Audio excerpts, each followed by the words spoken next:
Notre rôle maintenant, c'est détecter notre lumière et en profiter au maximum. Et quand on a un plaisir ou un désir, la porte s'ouvre encore plus. Vous comprenez, c'est quoi la lumière? Lumière, amour. C'est pas important qui tu es, où tu es, comment tu es. Dieu t'aime.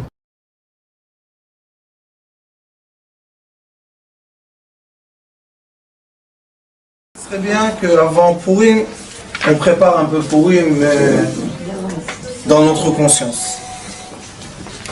Et dans l'histoire de Pourim, il y a beaucoup de secrets très intéressants. Pourquoi les secrets sont très intéressants?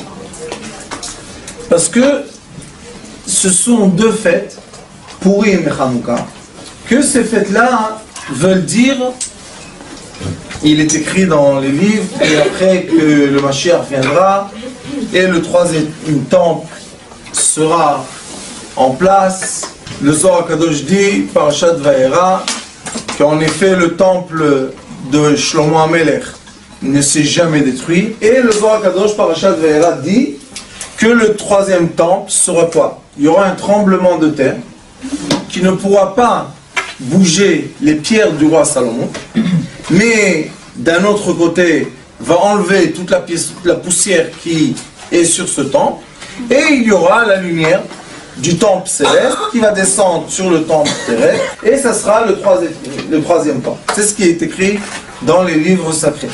Et il est écrit aussi que pendant le troisième temple, jusqu'à quand on va arriver Shabbat Kodesh, et après tout va se transformer en lumière, et il y aura des mitzvot qui vont rester à faire, et il y aura des mitzvot qui vont disparaître. Quels mitzvot vont disparaître? Tous les mitzvot qui ont été donnés par mon cher Rabbeinu vont disparaître. Pourquoi? Parce qu'on n'en aura plus besoin, puisque tout est réparé, toutes les lumières sont là, sauf deux. Pourim et Hanouka.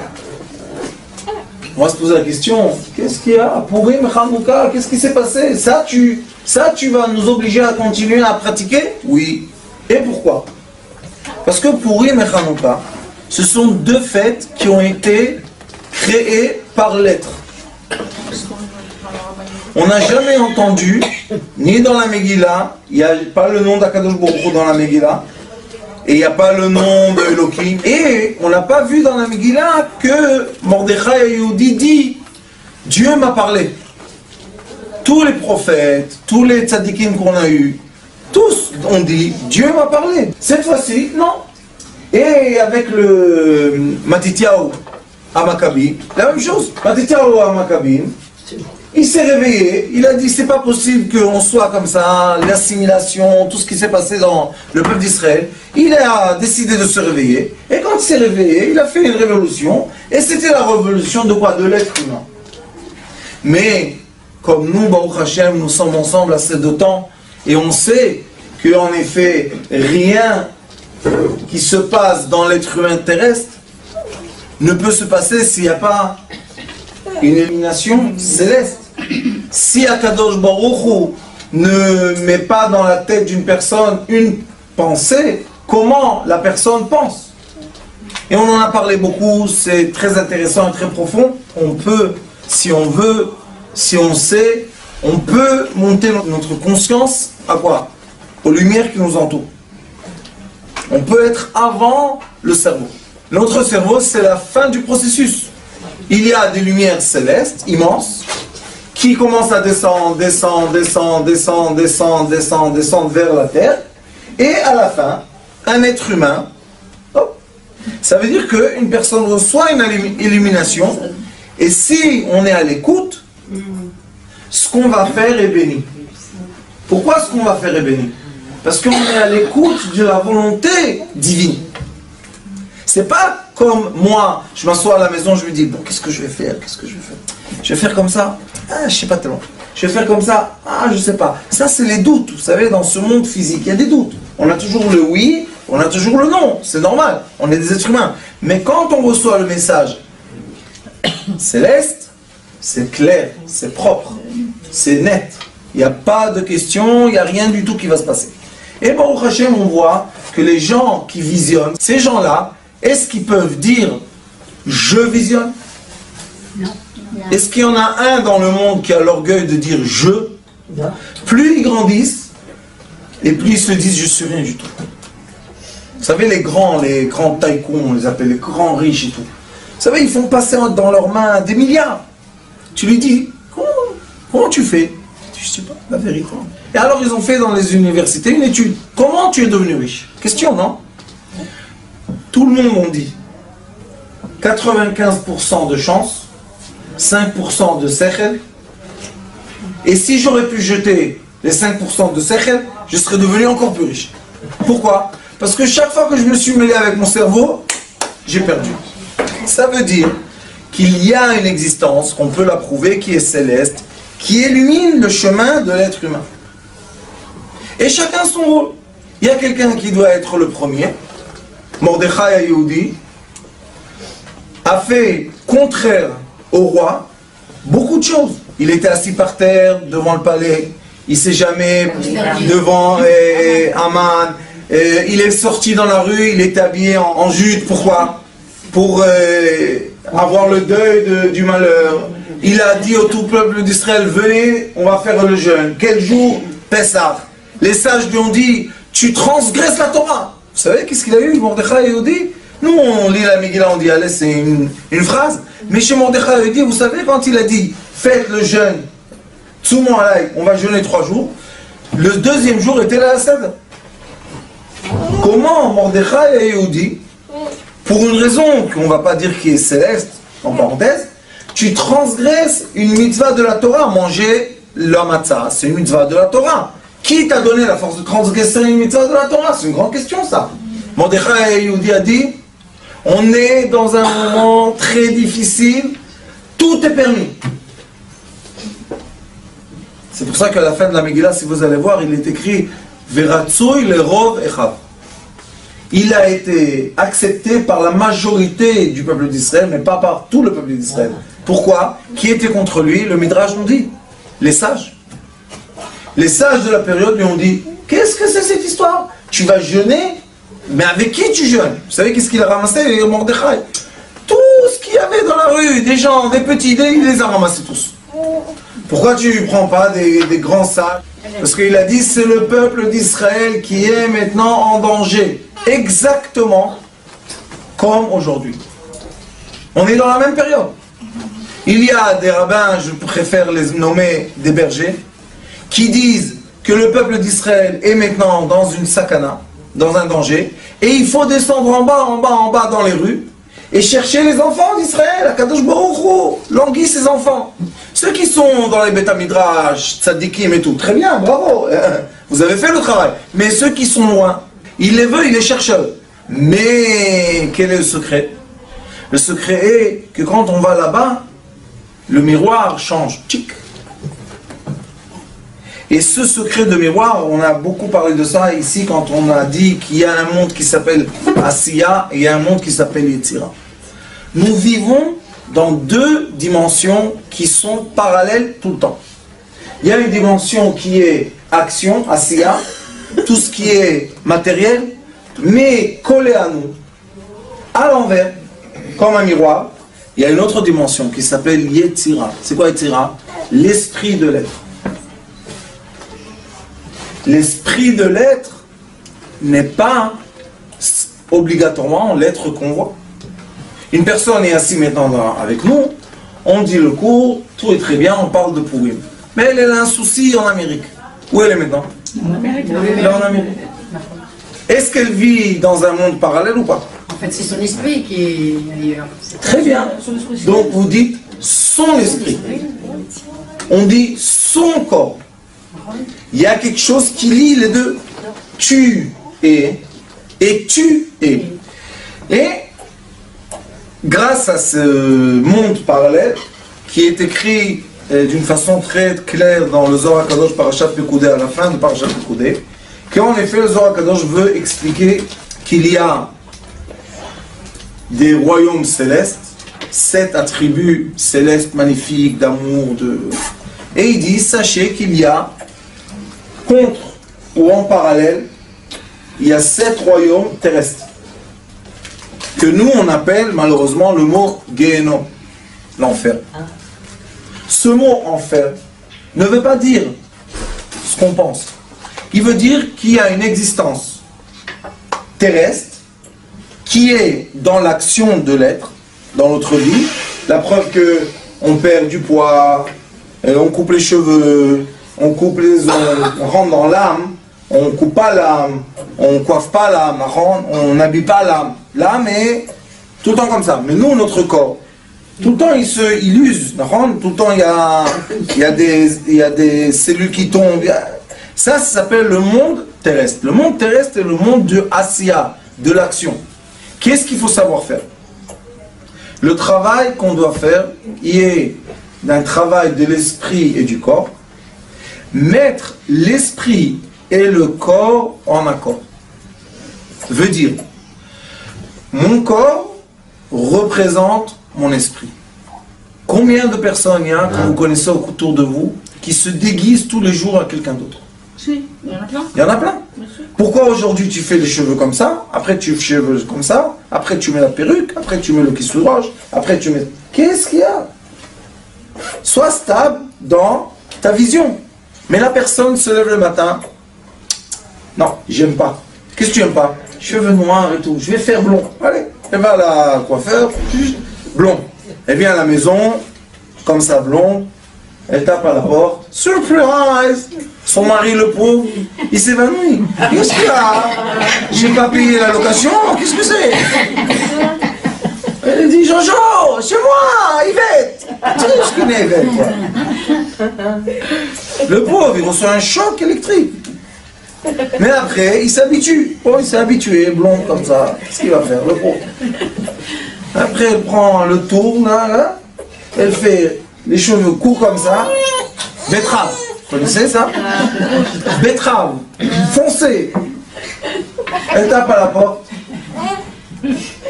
Jojo, tu me reconnais pas? C'est là.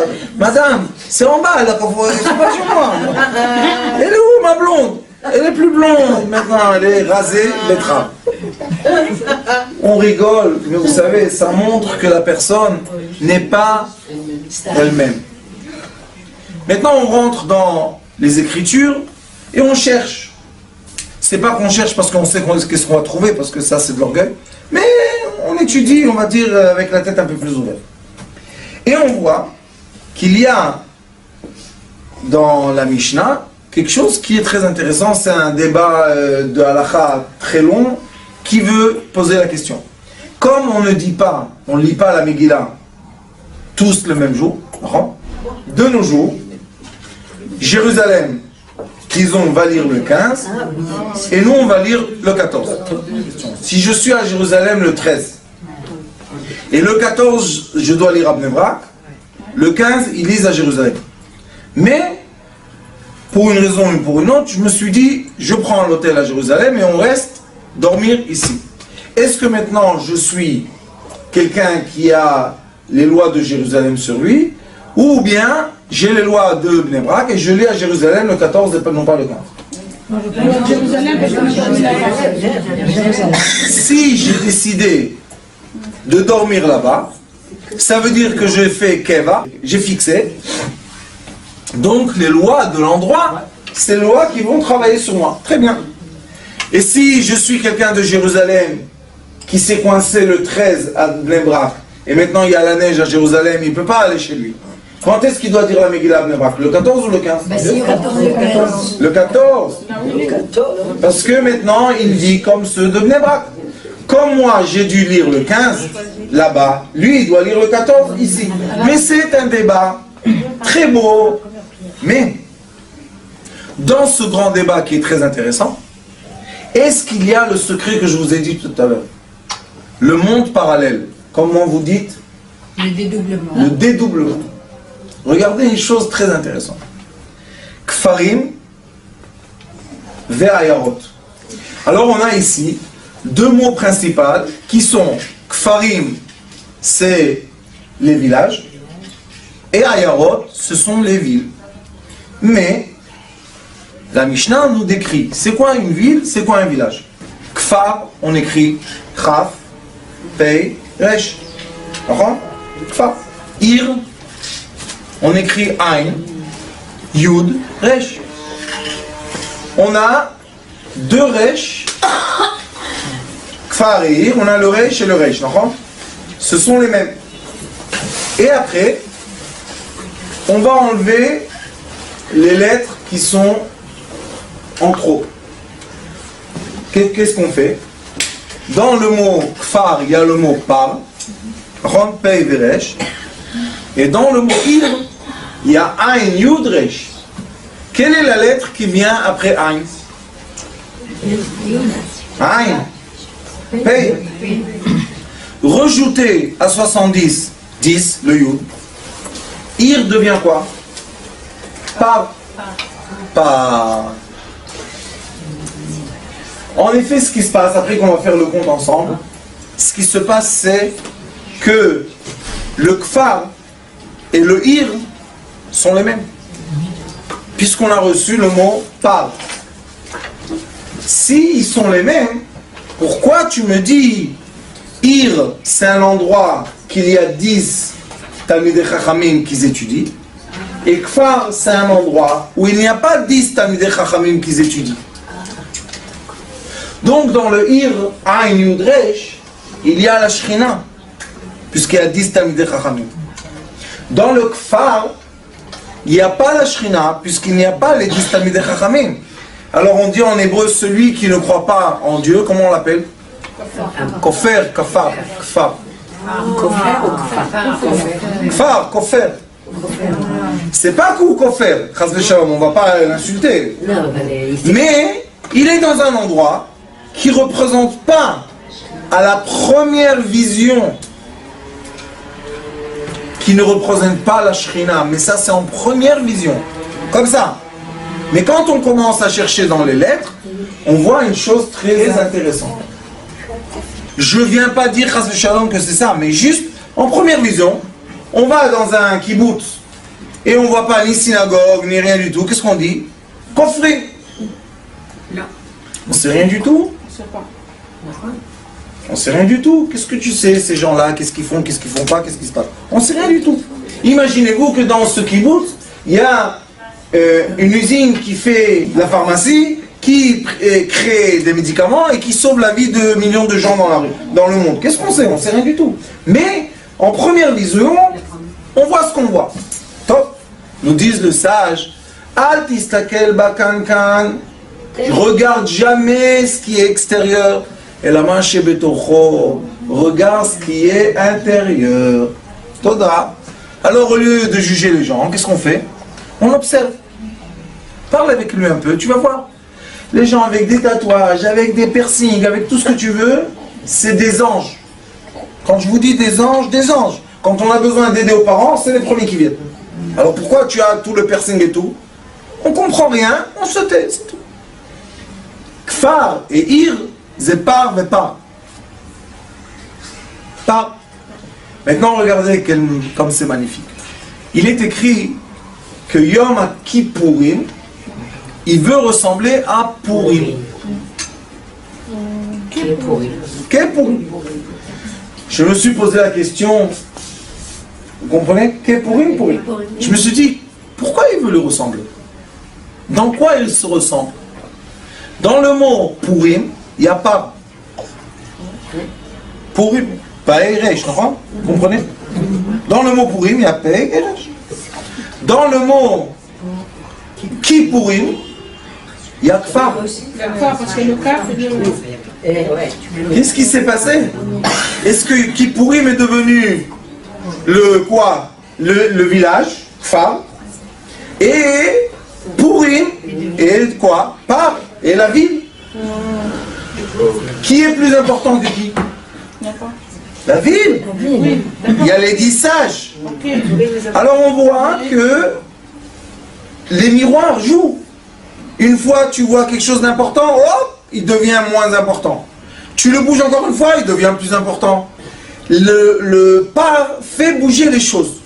Et je suis obligé de vous dire que ça ne vient pas de moi parce que vraiment aucun rapport. Mais j'étais assis comme ça, j'étais 2 jours là à Natania, un peu me reposer avec ma rabbinite.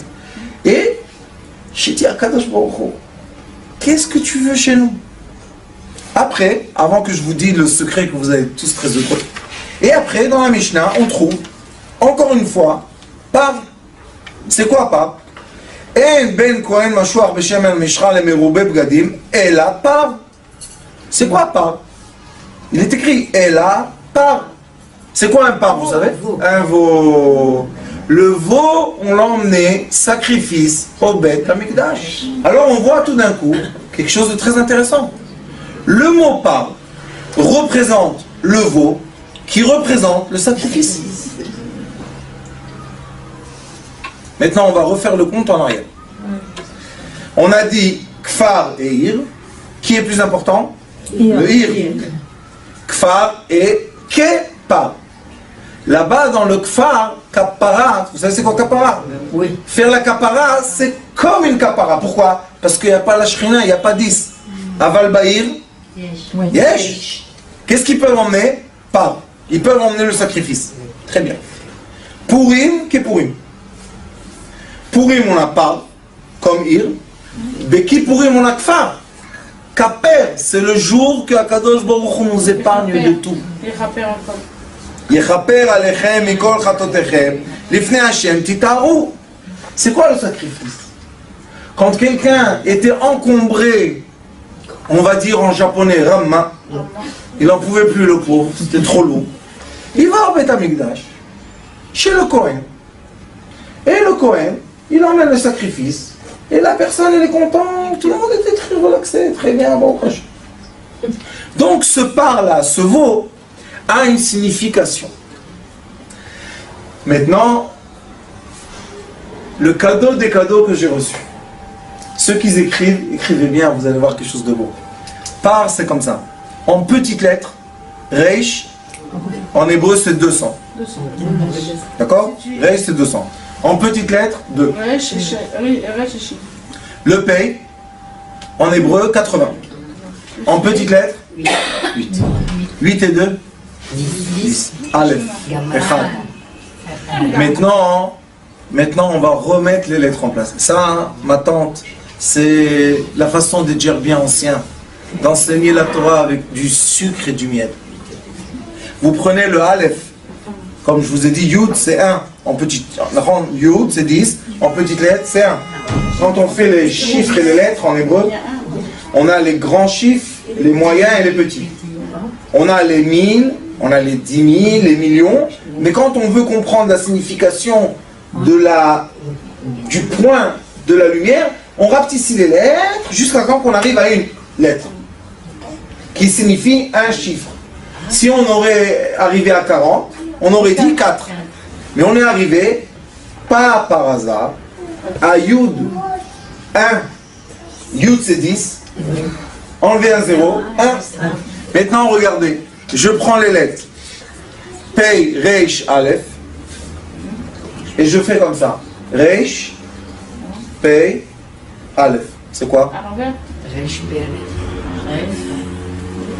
Rapport, Yerapé. Vous savez c'est quoi rapport? Guéri. La guérison, exactement. La guérison c'est Reish, Pei, Aleph. Et c'est quoi la guérison d'après le Zohar HaKadosh? La guérison totale de l'être humain d'après le Zohar HaKadosh est quand Ari Champin, on l'écrit en hébreu, le visage long, la lumière longue qui est la grande lumière, descend vers la petite lumière. La vraie guérison est quand le grand aide le petit. Et non pas quand le grand juge le petit ou lui fait du mal. Est-ce que tu peux juger un enfant? Non. On a Enrico Macias, notre ami, qui dit « Malheur à celui qui fait mal à un enfant. » Malheur, pourquoi? Tu touches pas un enfant. On touche pas. Vous savez, dans le Talmud, il y a une histoire qu'il y a eu un enfant qui avait faim. Alors il a couru dans le marché et il a volé un pain. Il a volé le pain. Ils l'ont attrapé, ils l'ont massacré, ils l'ont emmené au Bédin. Le Bédin a dit, chacun qui l'a frappé doit lui donner une pièce. Pourquoi? Parce qu'un enfant qui vole du pain, C'est un enfant qui a faim et tu le frappes en plus. Il n'a pas reçu son coup, ça y est qu'il est faim, qu'il doit avoir honte, qu'il doit voler pour manger, ça ne suffit pas. Encore tu le frappes. Ça c'est la façon, écoutez-moi bien, qui s'appelle la rigueur. La rigueur est le jugement, la punition, mal penser sur les autres, le lachon hara qu'on se permet à dire pour tout le monde, avoir l'envie, avoir la kina. C'est quoi kina? C'est jalousie de quoi? Qu'est-ce que tu veux chez lui? Fais ce qu'il fait et laisse-nous tranquille. Non, pourquoi il n'a rien ici? T'as vu un peu? Qu'est-ce qu'il a? Qu'est-ce que tu veux chez lui? Ouvre la même chose à côté de lui. Et alors? Chacun son soleil, chacun son enfant. Alors notre Torah sacrée, qui est la Torah du Zohar HaKadosh, qui est la douceur de quoi? De la lumière. Dit, le Zohar HaKadosh dit, c'est quoi la refoua en araméen asuta? Je vais vous dire encore une chose, comme ça va vous faire plaisir un peu. Abraham Avinu, quand il est écrit dans la Torah qu'il a envoyé les enfants de Hagar, de Torah, pour qu'ils ne vont pas hériter Yitzhak, il a dit qu'il les a donnés avec des cadeaux. Et vous savez où ils sont allés? En Asie. Vous dites en français l'Asie. En hébreu, Asia. Asia en hébreu, vous savez c'est quoi? Action. Le Asia. Asia, Aleph. Asia veut dire une fois. Les fois. La guérison. Il leur a donné les outils de guérir. Avec les plantes, avec les minéraux. Alors on a le Asia, qui est quoi? Et c'est pour ça que les enfants d'Abraham Avinu, qui sont partis en Asie, qui sont les Asiens, ils ont tous, depuis des milliers d'années, ils ont tous les médecines. Nous, notre médecine moderne, c'est qui? Socrates. Et après Socrates, c'est il y a 1000 ans, c'est pas long. Eux, ils ont 4000 ans de médecine. Pourquoi? Parce qu'Abraham Avinu, on les a envoyés à Asia. Il les a envoyés avec toutes les médecines. Quel est le cadeau le plus grand qu'on peut recevoir sur terre? C'est de se sentir bien. Si je suis bien moi et mon âme, mon corps et mon âme, on est alignés, je peux tout faire ce que je veux. Mais quand je me sens pas bien, tu peux être avec ton corps à la maison et ton âme où tu veux, mais ça sert à rien du tout. C'est pour ça qu'Akadosh Baruch Hu a dit, en secret, que je vous ai montré comment vient le secret. Aleph, on a trouvé le Aleph, dans Par, on a trouvé le Aleph. Aleph s'appelle d'après la Kabbalah Alufo Shel Olam, Keter. C'est la lumière la plus belle, la plus grande et la plus gentille qui existe. Il est écrit dans cette lumière, Ani Hashem lo shiniti. Moi, Dieu de miséricorde, je n'ai jamais changé. Yesh pasouk, il y a un pasouk, Ani Hashem lo shiniti. Moi, je n'ai jamais changé mon statut. Moi, Dieu, je suis tout le temps dans la miséricorde. Et c'est pour ça qu'il y a l'amour, le désir, l'envie, tout ce qui se passe entre nous et Akadosh Baruch Hu, c'est en fait tout ce qui doit se passer entre nous, tous les degrés de notre corps, qui sont les reflets de tous les degrés de notre âme, qui doivent être alignés. Et quand on est aligné, on est dans la Géoula. Qu'est-ce que a fait Mordechai Ayoudi? C'est quoi la refoua shlema qu'il a fait Mordechai Ayoudi? Mordechai Ayoudi a dit, comme le peuple d'Israël dans l'exil de Babylone, la plupart des hommes se sont déjà assimilés avec des femmes non juives. Et comme on ne sait plus qui est juif et qui n'est pas juif, alors il a fait comme mon cher Rabbeinu. Mi el Hashem elai.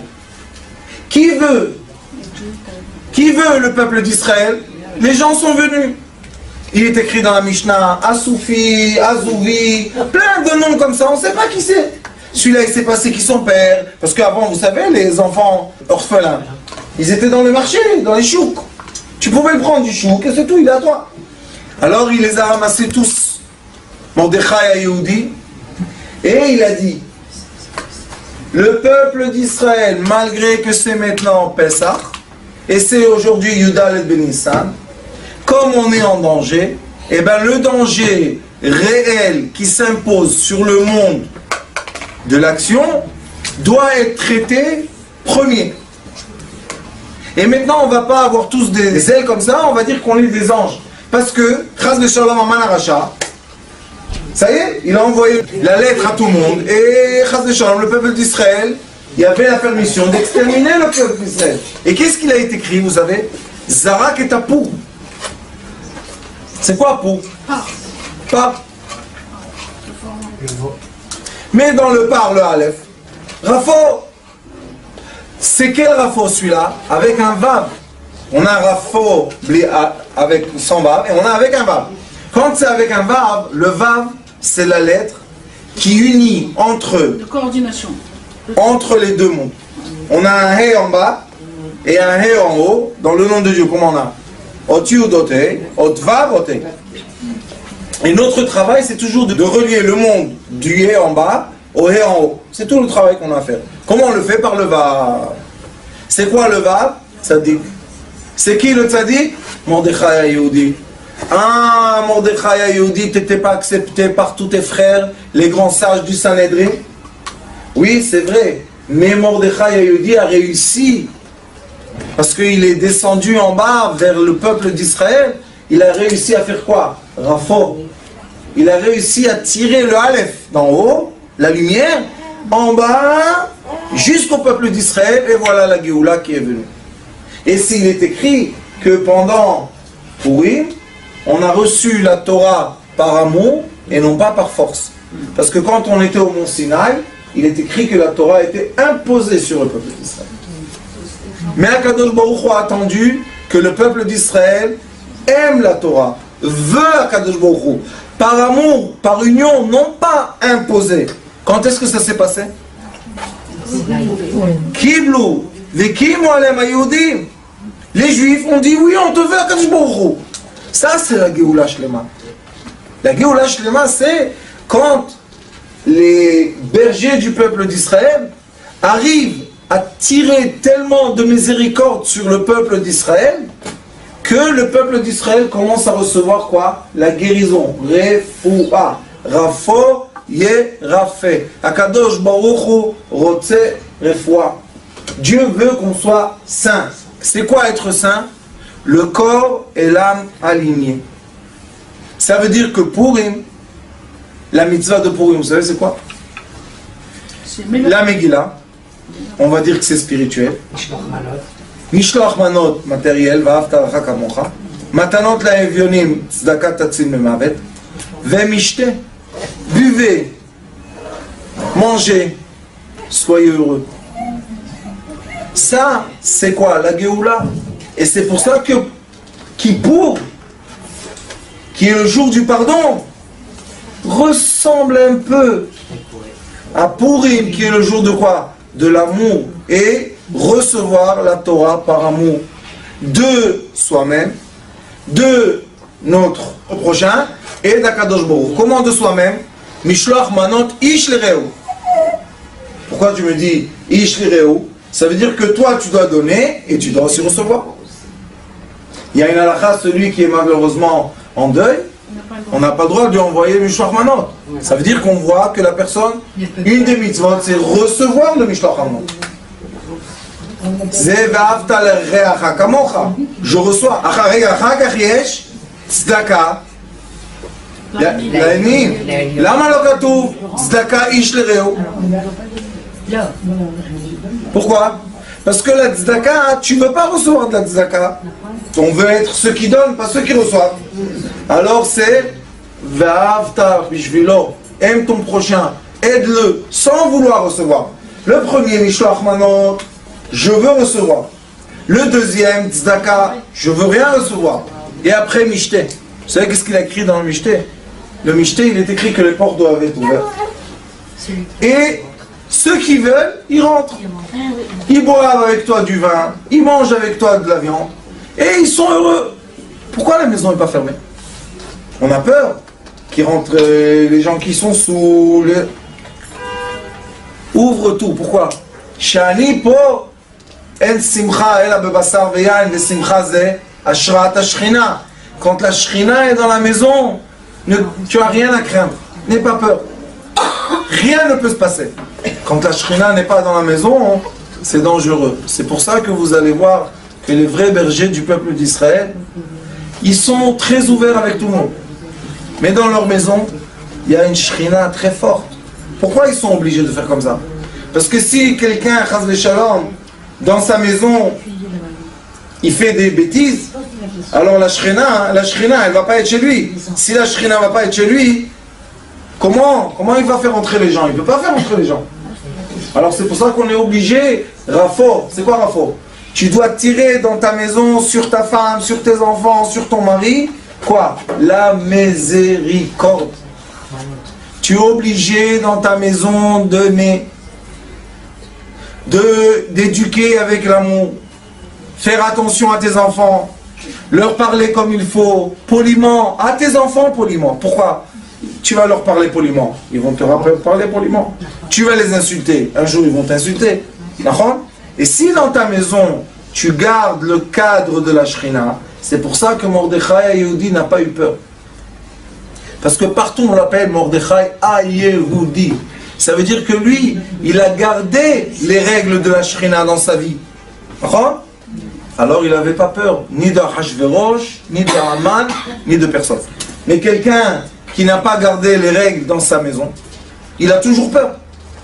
Pourquoi? Parce qu'il a un doute. Peut-être tu fais quelque chose de mal, peut-être je vais te punir, peut-être. Et ça, c'est le monde de l'action. On ne peut pas agir dans le monde de l'action parce qu'on a toujours des doutes. Mais quand on monte dans le Olam Yetzira, dans ce monde-là, vous savez, hier j'ai lu dans le Zohar HaKadosh, tout le temps je me dis, peut-être il y a quelque chose d'autre, peut-être je ne lis pas bien, je cherche, vous savez, on ne doit jamais croire en soi. Et encore une fois, hier j'ai vu dans le Zohar HaKadosh, il dit, tout le travail est quoi? De passer de l'action à l'esprit. Quand tu es dans le bon esprit, après tu montes tout seul. L'ascenseur, tu appuies le bouton, ça monte tout seul, tu ne dois rien faire comme effort. Mais il faut faire l'effort de quoi? De passer de l'action à l'esprit. C'est quoi cet effort? Croire en soi. Croire en sa pensée, croire en ses sentiments, être fort comme Mordechai Yehudi, comme Esther Malka. Qu'est-ce qu'elle a dit, Esther? Kasher avadeti avadeti. Vous savez qu'est-ce que ça veut dire qu'une femme qui était la femme de Mordechai Yehudi 80 ans, que Dieu nous en préserve, mais elle a dit, je sais que je suis pure. Et c'est pour ça qu'elle était la plus belle de toutes les filles. Vous savez, il y a une personne qui va dans la rue et elle voit quelqu'un prendre une liasse de son shekel et brûler. Du feu. Il y a 10 000 shekels, elle est brûlée. La personne, il se dit, tu es fou, et lui il dit, pousse-toi vite, qu'est-ce que... On ne sait rien du tout. Une personne pense qu'elle veut prendre les 10 000 shekels à la place de les brûler, et l'autre personne, on ne sait pas pourquoi elle les brûle. Peut-être il y a quelqu'un dans une voiture avec un fusil qui lui dit, si je ne te vois pas brûler les 10 000 shekels, je te mets une balle dans la tête. Et peut-être que celui qui est dans la voiture avec le fusil, il y a quelqu'un derrière lui avec un revolver. On ne sait rien du tout. Le monde est tellement caché, des couches. On ne comprend rien. Alors qu'est-ce qu'il faut faire? Non. Quand tu arrives à monter ta conscience à un monde supérieur qui s'appelle le monde du Yetzira, le monde qui s'appelle l'esprit, alors tu ne vois plus des choses comme ça. Ça veut dire quoi? Rafo Yerapé. C'est quoi cette refoua là? Pourquoi Kadosh Baruch Hu a dit seulement sur la refoua Rafo Yerapé? Ça veut dire je donne la permission à l'être de guérir. Mais c'est toi Kadosh Baruch Hu qui guérit? Non. Je guéris par l'intermédiaire de l'être. Pourquoi? Parce que quand l'être veut guérir son prochain, vous savez, les nurses et les docteurs et tout, vous imaginez dans combien de microbes ils vivent? Mais c'est une quantité de folie. Et ils sont là-bas, et ils reviennent tous les jours. Et leur salaire, c'est pas des millions. Hein, alors pourquoi ils le font? Ces gens-là, vous savez qu'est-ce qu'ils font? Ils soignent personne. Vous savez qu'est-ce qu'ils font? Ils tirent de la miséricorde sur le monde. C'est pour ça, les femmes, on les appelle achot. Comme il est écrit, morla chokhma achoti at. C'est chokhma, il tire le yud, et le yud c'est le alef, comme on l'a dit tout à l'heure. Et le docteur, comment on l'appelle? Rofé. Reish, Vav, Pei, Aleph. Ça veut dire Merapé. Il est en train de tirer la lumière. Et c'est pour ça que le Zohar Kadosh et le Tikkun Zohar finissent par de la médecine. Toute la fin du Zohar, toute la fin du Tikkun Zohar, c'est de la médecine pure, qu'ils expliquent comment travaille le moire, comment travaille le cœur, comment travaille les reins, comment travaille tout, comment travaille, qui avec qui enchaîne qui fait tout. Les gens, des fois, moi j'étudie avec des médecins, je leur emmène du Zohar, je leur dis, ouais, ça c'est comme ça. D'où tu sais ça, toi? Lis en hébreu. Amara, Zorek, Mitze, Mara, Bakavet. Le labile jette du jus dans le foie. Pourquoi? Que le foie puisse travailler plus fort. C'est écrit. Il ne faut pas maintenant ouvrir le corps de 100 000 personnes pour comprendre ça. C'est écrit. Mais quel est le problème? Qu'on veut séparer la sagesse de la terre. Et ça, c'est ce qu'ils ont fait malheureusement les chrétiens quand ils ont dit que pour régner sur l'être humain, on va séparer la croyance et le savoir. Et c'est pour ça que dans le monde occidental, il y a les sages et il y a les universités. D'accord? Il y a les tzadikim, on va dire, et il y a les savants. Dit Rabbeinu Bechaye, c'était un des sages il y a 1000 ans, il dit, le jour que les savants vont être ensemble avec qui? Avec les docteurs ou avec les rabbins. Quand on va être ensemble et on va parler la même chose, c'est le moment que la lumière du Mashiach va commencer à éclairer. Et c'est ce qu'on essaye de faire dans cette école magnifique qu'on a.